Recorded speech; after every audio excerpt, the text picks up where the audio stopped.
السلام علیکم۔ تم کسی کا کچھ مت بگاڑو، اللہ تمہارا کچھ بگڑنے نہیں دے گا۔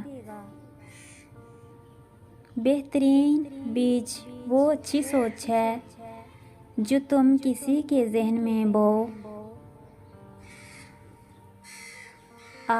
تمہاری آج کی کامیابی بھی اللہ کے ہاتھ میں ہے، کل کی کامیابی بھی اللہ کے ہاتھ میں ہے۔ جو بھی مانگنا ہے اللہ سے مانگو، در ایک ہی ہے۔ معاف کرنے کے بعد معاف کر دینے والی باتیں بھول جانا ہی معافی ہے۔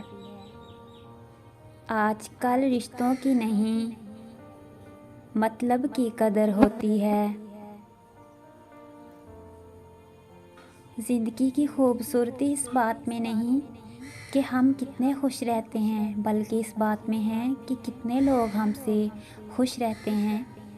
خود کو بدل لو، پھر دیکھنا تمہارے ساتھ تمہارا تقدیر بھی بدل جائے گا۔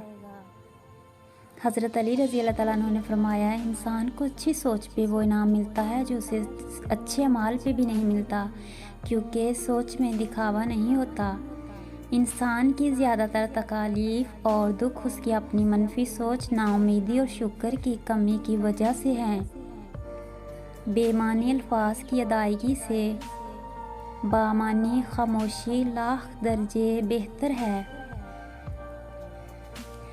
جو انسان پہلے سے ٹوٹا ہوا ہو، اسے اس بات سے کوئی فرق نہیں پڑتا کہ سامنے والا اسے مزید کتنا توڑے گا۔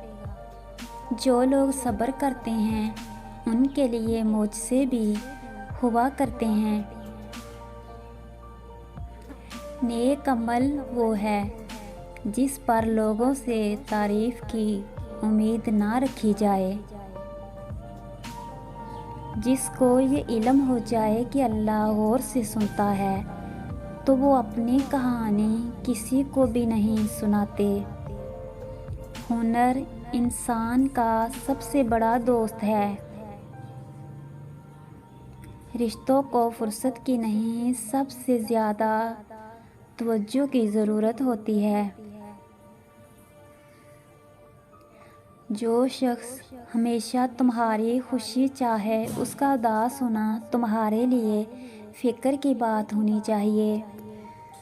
زندگی میں سکون چاہتے ہو تو کبھی کسی سے امیدیں مت رکھو، صرف اللہ پر بھروسہ رکھو۔ میرا رب ہی ہے جو ہر مشکل کو آسانی میں بدلتا ہے۔